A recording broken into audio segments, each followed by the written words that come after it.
Alright, so this is for my biology 250 AMP1. I'm Megan Higgason, and I'm doing a new setup, by the way. But this is to show my workstation. I have the sheets, hold on, with what we have to label. My computer is just so I can see what the camera sees, and those are like the pads we put down. So, I'm going to put this back here. A little tripod setup, and we'll get started.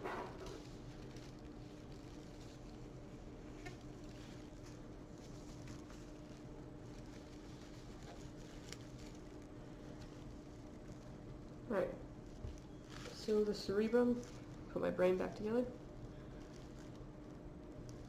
Alright, cerebrum is this, let me use this guy.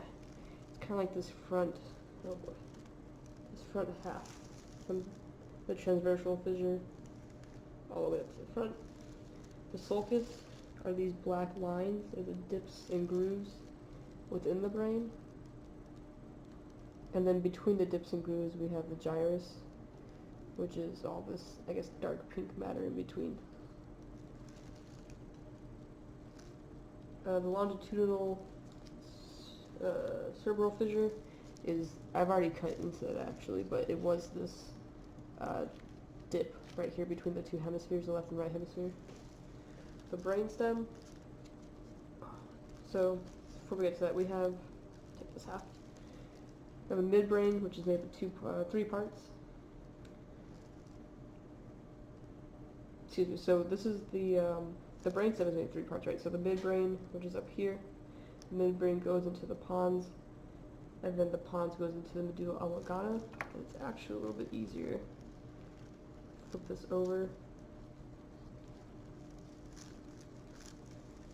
Where it goes pons, medulla oblongata, and then it goes down into our brainstem.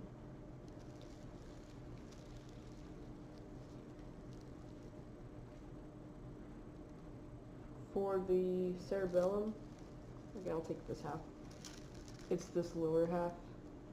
So this was our cerebrum, with the upper half, and this down here is the cerebellum. The Fermi is this worm-looking area right here.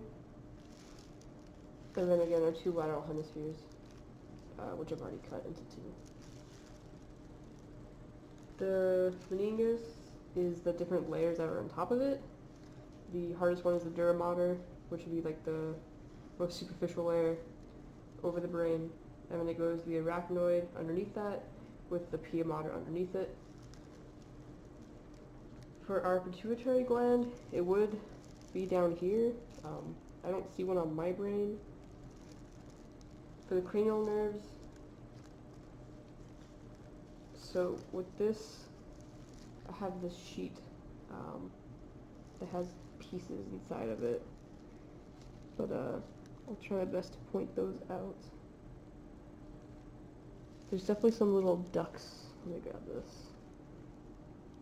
Up and right there, where my camera's focusing, I don't really know if it is, but there's one on each side.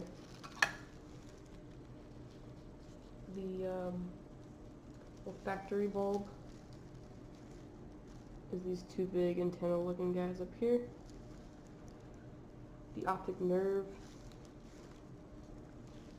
so with this it's an X shape, so the optic nerve is up here on this upper half of the X shape.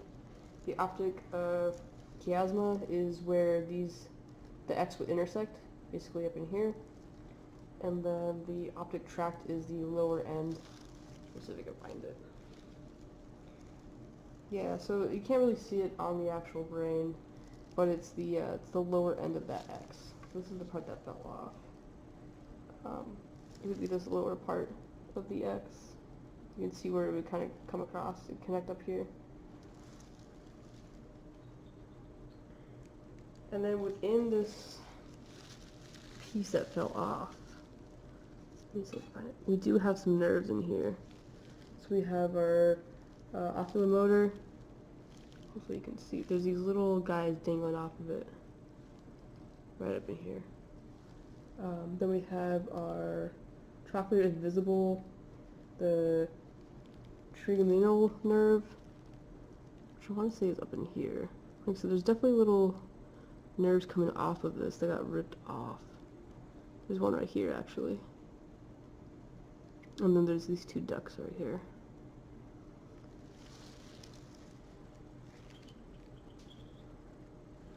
So going to the mid-sagittal section, the corpus callosum is this lighter colored tissue right here that kind of wraps around.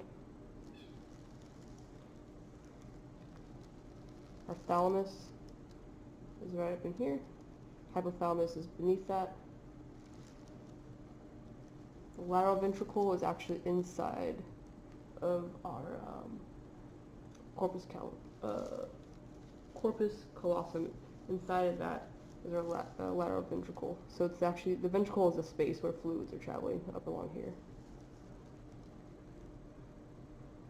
The third ventricle, so it's actually easier.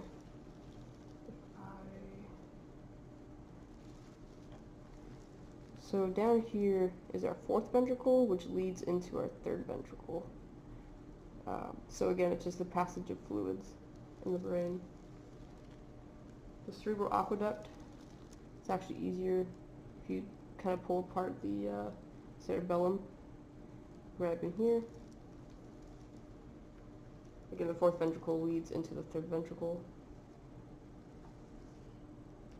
The arbor vitae is this tree-like structure. You can see like the branches off of that. Spinal cord, again, is right in the back, at the very end here. For the white matter and gray matter, I know the video I watched said if you cut off like a cross section in the front, you should be able to see it. So I'm actually going to do that now.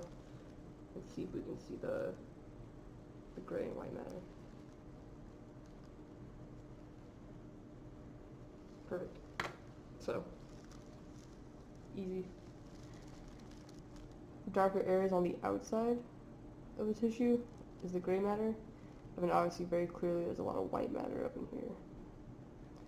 So that was the easy way to show that. And looking straight on into it, you can also see it there.